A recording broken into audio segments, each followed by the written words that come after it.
fois, l'ANPS organise un débat pour faire intervenir l'ensemble des acteurs et décideurs de notre football.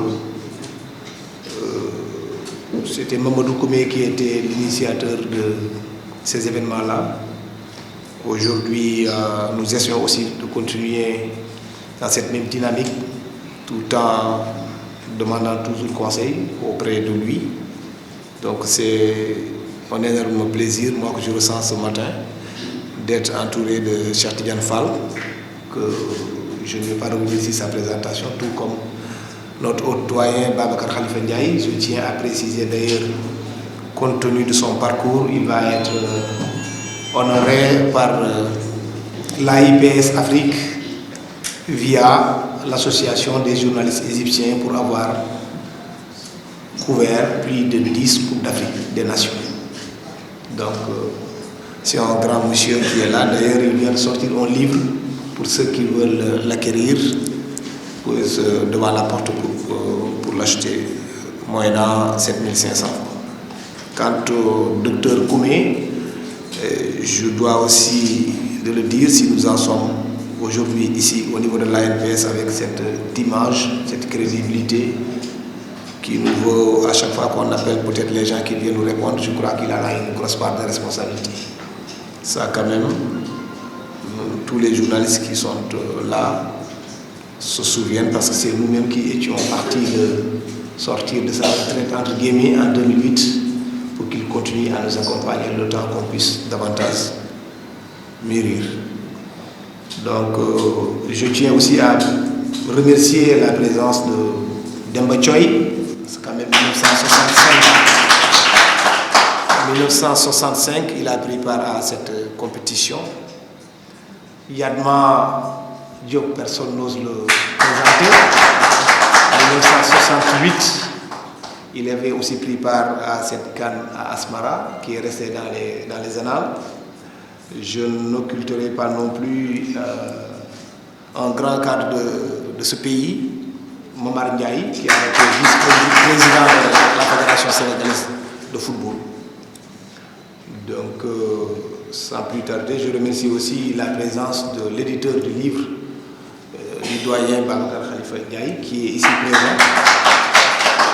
Le 12e Gaïndé qui nous accompagne toujours avec son président. Parce que je pense que c'est l'occasion de donner la parole à Babacar Khalifa Ndiaye, qui a fait un travail remarquable, un travail intéressant. C'est quelqu'un de ma génération, de notre génération. Cheikh Tidiane Fall est là et moi, nous avons vécu tout ça.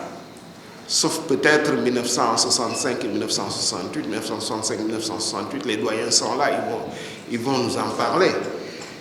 Et nous avons donc vécu depuis 1986 jusqu'à maintenant les différentes campagnes des Lions. Pourquoi on n'a toujours pas gagné? Bon, c'est la grande question. La réponse, personne n'est là, sinon on l'aurait donné à qui de droit et on aurait évacué cette question, quoi. Bon, il y a eu plusieurs participations du Sénégal. Et à chaque fois, on a attendu le meilleur et parfois on s'est retrouvé avec le pire. Le Sénégal à la CAN, c'est deux choses. C'est d'abord une anomalie et ensuite un paradoxe. L'anomalie, c'est que malgré le bon réservoir de joueurs qu'on a eu à chaque édition, le Sénégal n'a jamais rien gagné. Et ça, c'est déjà incompréhensible. On a eu de bons joueurs, on a eu peut-être de bons entraîneurs, on a eu de bonnes équipes de temps en temps, mais bon, ça n'a pas marché. Mais malgré tout, à chaque fois que le Sénégal se qualifie, on le classe parmi les favoris. Et ça, c'est le paradoxe. Parce qu'on n'a rien gagné et on passe tout le temps pour être des favoris. Bon, j'ai du mal à comprendre ce paradoxe, quoi. Au Sénégal,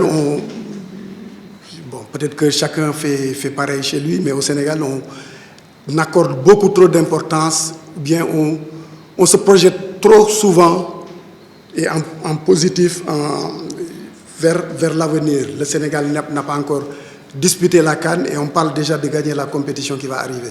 Alors que par le passé, on a connu des situations du genre. Et bon, je crains que, bon, je ne souhaite pas que ça arrive, mais de toutes les façons, je pense qu'il faut y aller étape par étape.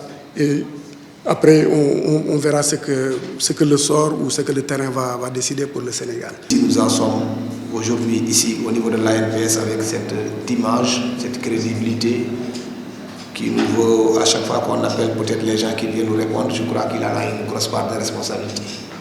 Ça quand même, tous les journalistes qui sont là se souviennent parce que c'est nous-mêmes qui étions partis de sortir de sa retraite entre guillemets en 2008 pour qu'il continue à nous accompagner le temps qu'on puisse davantage mûrir.